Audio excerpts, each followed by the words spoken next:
I stood in the lawyer's office, my hands trembling as the words echoed in my mind like a death sentence. Everything. The farm, the fields, the old red tractor I'd learned to drive at 12, even the farmhouse where I'd taken my first steps. All of it went to my brother Jake. 23 years of waking up before dawn, feeding cattle in freezing rain, harvesting crops until my hands bled, and nursing sick animals through endless nights meant nothing. Dad's will was crystal clear. The eldest son inherits everything. I was just the daughter who happened to love the land more than anyone else in the family. Jake sat across from me, his expensive suit a stark contrast to my worn jeans and work boots. He'd spent the last 5 years in the city, climbing corporate ladders and forgetting the smell of fresh hay. The last time he'd set foot on our property was Christmas 2 years ago, and even then he complained about the mud on his Italian leather shoes. Now he owned it all. The irony wasn't lost on me. The person who knew every inch of our 300 acres, who could predict weather patterns better than the meteorologists, who had saved our crops from disease and drought countless times, walked away with nothing but a small savings account and Dad's old pickup truck. "Sarah, I know this is hard," Jake said, his voice carrying that patronizing tone he'd perfected in business school. He didn't know hard. Hard was what I'd lived every single day for the past 2 decades. Hard was watching Dad slowly decline while managing the entire operation myself. Hard was sacrificing college dreams and city opportunities to keep our family legacy alive. But as I stared at those legal documents, something shifted inside me. The grief and shock began crystallizing into something much more dangerous: determination. If Dad thought traditional inheritance laws would keep me from fighting for what I'd earned, he had seriously underestimated his daughter. The funeral reception was a blur of casseroles and condolences, but I barely heard any of it. My mind was racing, calculating possibilities and weighing options. Neighbors and family friends approached me with sympathy, many of them shocked by Dad's decision. Mrs. Henderson from the neighboring farm couldn't hide her disapproval. "Your father always said you had the best farming instincts in the county," she whispered, shaking her head. "I don't understand why he'd leave everything to Jake when you're the one who's been running things." Her words stung because they confirmed what I already knew. Dad's choice wasn't based on merit or dedication. It was pure tradition. Blind adherence to outdated customs that valued gender over capability. Jake mingled with relatives, already talking about modernizing operations and maximizing profit potential. I watched him from across the room, noting how he spoke about the farm like it was just another business acquisition. He had no idea that the North Field needed special drainage, that the old oak tree by the pond was showing signs of disease, or that our prize Holstein, Bessie, was pregnant and needed careful monitoring. These weren't just operational details to me. They were the heartbeat of a living, breathing ecosystem I'd protected and nurtured for years. That night, I sat in my childhood bedroom, surrounded by 4-H ribbons and agricultural science textbooks.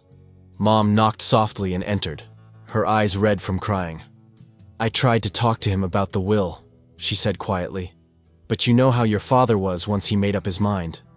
I looked at her, this woman who had also sacrificed her dreams to support Dad's vision.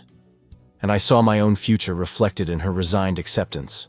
That's when I made my decision. I wouldn't spend the rest of my life wondering what if. I wouldn't let 2 decades of blood, sweat, and tears be dismissed because I was born the wrong gender. If the law said Jake owned the farm, then I'd have to find another way to claim what was rightfully mine. The next morning, I drove to town with a purpose that surprised me with its clarity. My first stop was the bank, where I'd maintained a relationship with loan officer Margaret Coleman since I was 16, and took out my first small business loan for a roadside vegetable stand. Margaret had watched me grow from an ambitious teenager into a successful farmer, and she knew my track record better than anyone. "Sarah, I heard about your father's will," she said, inviting me into her office. "I have to say, I was shocked. You've been the real force behind that farm's success for years." I laid out my plan with the confidence of someone who had nothing left to lose. I wanted to purchase the neighboring Morrison property, which had been on the market for 6 months. It was smaller than our family farm but had good soil and excellent water access. More importantly, it shared a border with our land, which would create complications Jake wasn't prepared to handle. "I want to start my own operation," I told Margaret. "Something that will compete directly with what Jake inherits." Margaret leaned back in her chair, studying my proposal. She knew I had the experience, the connections, and the drive to make it work.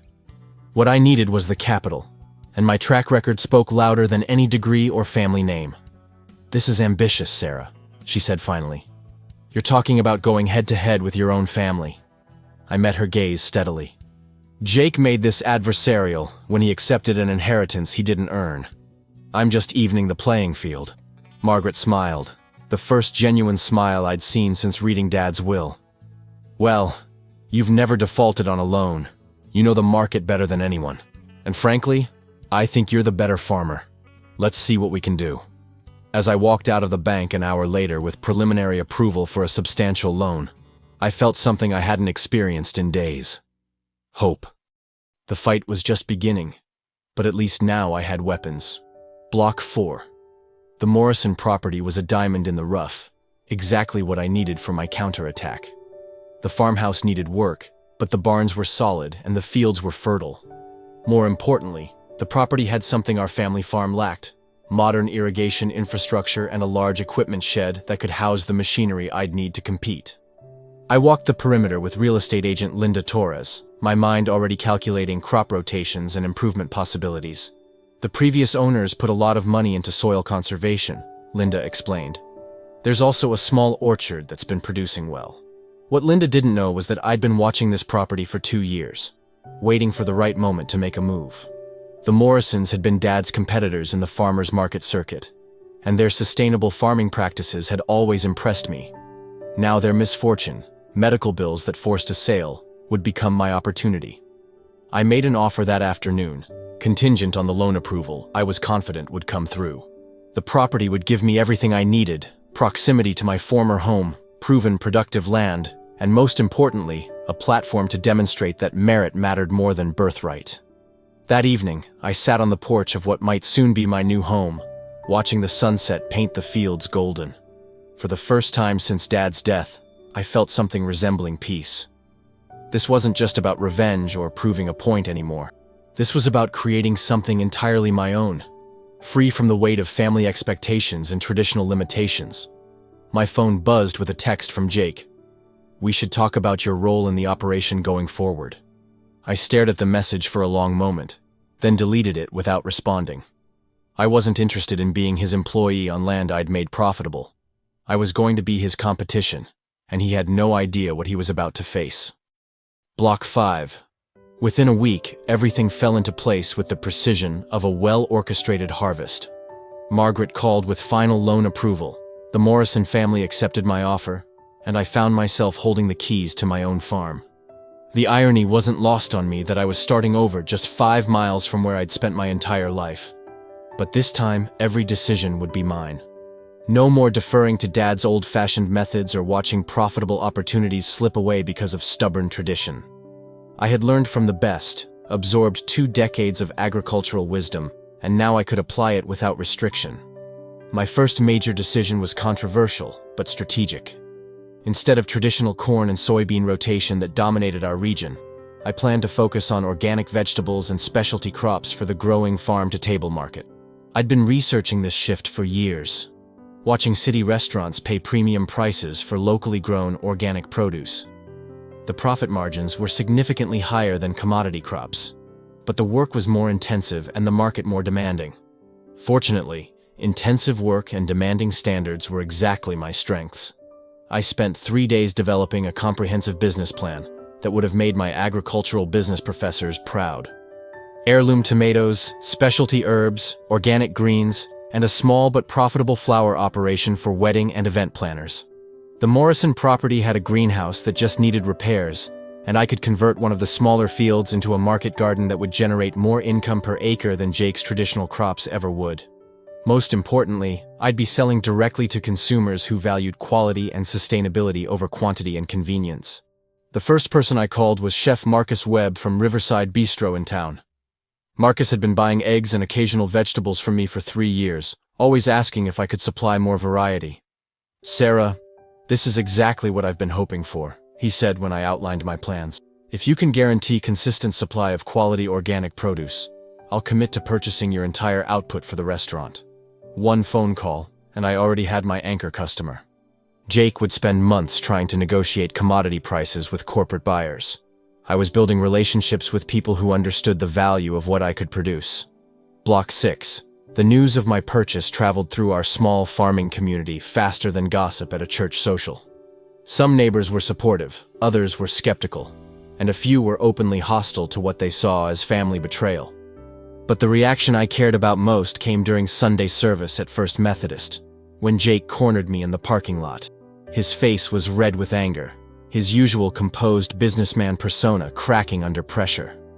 "What the hell do you think you're doing, Sarah?" he demanded. "Dad just died, and you're already trying to undermine what he built?" I looked at my brother, really looked at him, and saw a stranger wearing a familiar face. The boy who had taught me to climb trees and catch fireflies had been replaced by someone who measured relationships and profit margins and power dynamics.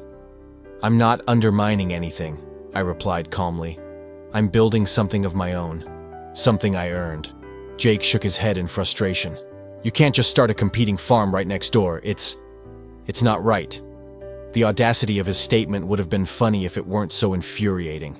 He could inherit decades of my work without question, but my decision to start fresh was somehow inappropriate. What's not right is watching 23 years of my life get handed to someone who hasn't worked a single harvest, I shot back. What's not right is Dad teaching me everything he knew about farming, then leaving it all to someone who thinks agriculture is just another business venture. Jake's expression shifted from anger to something that looked almost like hurt. "I never asked for this fight, Sarah."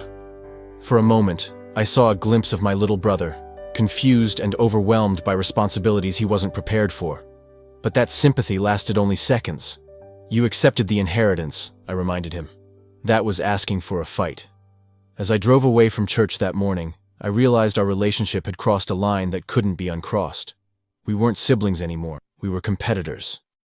And in the world of farming, competition was serious business with real consequences for both success and survival. Block 7. 2 months into my new operation, I was working 18-hour days and loving every minute of it. The greenhouse was operational, my first crop of spring greens was thriving, and orders from local restaurants were exceeding my initial projections. But success came with its own complications, particularly when it came to equipment and supplies. Our small county only had one major feed store, one equipment dealer, and a limited number of agricultural service providers. Competition with Jake meant competing for the same resources, and he had the advantage of being an established customer with a larger operation. The situation came to a head when I tried to schedule soil testing with County Extension Agent Tom Bradley. Tom had been providing agricultural guidance to our area for 15 years, and his expertise was invaluable for optimizing crop yields. But when I called to book an appointment, Tom's secretary informed me that Jake had already scheduled comprehensive soil analysis for all his fields, and it would be 6 weeks before Tom could fit me in. 6 weeks might as well have been 6 months in farming time. I needed those results to determine fertilizer applications for my summer crops. That afternoon, I drove to Tom's office and asked to speak with him directly. Tom was a good man, caught in an uncomfortable position between family members he'd known for years. "Sarah, I wish I could help you sooner, but Jake's request covers a lot of ground," he explained. "And honestly, I'm getting pressure from the county supervisor about prioritizing larger operations that have more economic impact." The message was clear. In a contest between a 300-acre established farm and my 50-acre startup, the bigger operation would always get priority. But I hadn't come this far to be derailed by bureaucratic preferences. I smiled at Tom and pulled out my phone. "That's fine," I said. "I'll just contact the State University Extension program directly. I'm sure they'd be interested in collaborating on organic farming research in this county." Tom's expression changed immediately. State involvement meant oversight, evaluation, and potential criticism of local practices. "Now, Sarah, let's not be hasty," he said. "I'm sure we can work something out." By the time I left his office, I had a soil testing appointment for the following week. Sometimes the threat of change was more powerful than change itself. Block 8. My first farmer's market as an independent vendor was a declaration of war that I announced with the subtlety of a brass band. I set up my booth directly across from the spot where our family had sold produce for 15 years, creating a visual reminder that there was a new player in the game.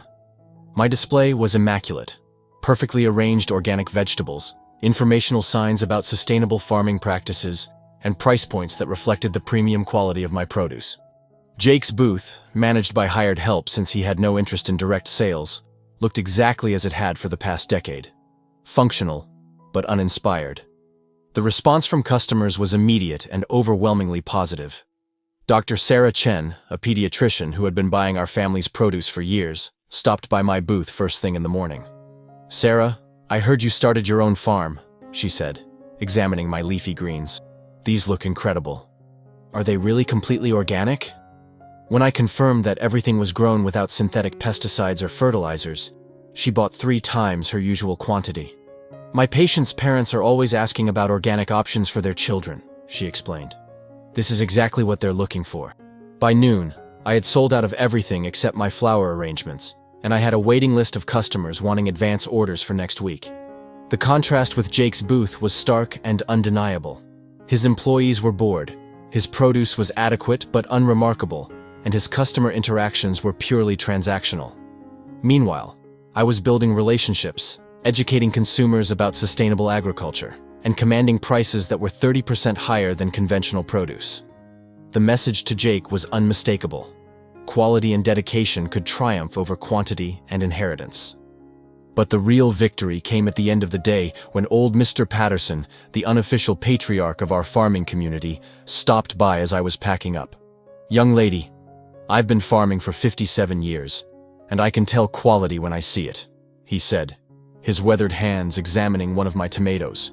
"Your daddy taught you well, but you've taken it to the next level. This is what farming should look like." Coming from someone who had initially criticized my decision to compete with family, his approval felt better than any business award. Block 9. The success of my farming operation began attracting attention beyond our small community, and with that attention came opportunities I hadn't anticipated. A food blogger from the state capital drove out to interview me about sustainable farming practices in rural areas. The article she published, titled "The New Face of Family Farming," featured photographs of my operation and quotes about innovation in agriculture. Within a week of publication, I received calls from 3 restaurant chains interested in sourcing organic produce, 2 agricultural equipment manufacturers wanting to discuss partnerships, and a regional food distributor offering to handle my wholesale accounts. But the most significant call came from Jennifer Mason, a producer with the state's public television station. "We're developing a documentary series about modern agriculture.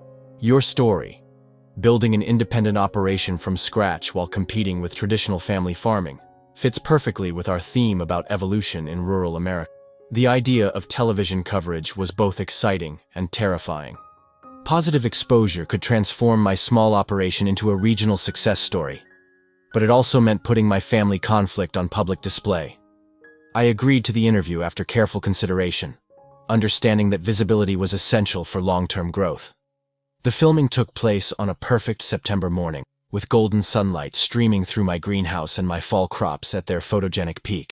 Jennifer's questions were thoughtful and fair, focusing on sustainable farming practices, the challenges of starting an agricultural business, and the changing role of women in farming. When she asked about competing with my brother, I kept my response professional. "Family dynamics in farming are complex," I said. "What matters most is producing quality food and maintaining the land for future generations." The documentary aired 3 months later during prime time, reaching an audience throughout the state. The response was immediate and overwhelming. My phone rang constantly with orders, interview requests, and partnership proposals. Jake, who had refused to participate in the filming, watched his sister become the public face of modern farming in our region. For someone who had always valued control and traditional hierarchy, seeing me gain recognition while he remained invisible must have been profoundly disturbing. Block 10. Winter brought a temporary pause to fieldwork, but no rest from the growing demands of my expanding business. Orders for preserved vegetables, pickled specialties, and greenhouse-grown herbs kept me busy through the coldest months. I had converted part of my farmhouse kitchen into a certified processing facility, allowing me to add value to my produce through canning, drying, and packaging. What started as a survival strategy had evolved into a comprehensive agricultural business that generated income year-round. The financial numbers told a story that even Jake couldn't ignore. Despite operating on 1/6 the acreage, my profit margins were comparable to his entire operation. My direct-to-consumer sales, Restaurant contracts and value-added products generated revenue that traditional commodity farming couldn't match. When the County Agricultural Extension Office published their annual farm income report, my operation ranked third in profitability per acre among all local farms. Jake's traditional corn and soybean rotation ranked 15th. But success brought its own challenges, particularly when it came to expansion. I needed more land, better equipment, and additional labor to meet growing demand. The problem was that resources in our area were limited, and Jake's established relationships with suppliers, contractors, and seasonal workers gave him significant advantages. When I tried to hire additional help for spring planting, I discovered that Jake had already contracted most of the reliable seasonal workers in the county. When I inquired about leasing additional land, I learned that he had approached neighboring farmers about exclusive arrangements. The situation forced me to think creatively about growth strategies. Instead of competing directly for the same resources Jake controlled, I began developing partnerships with other small farmers in adjacent counties.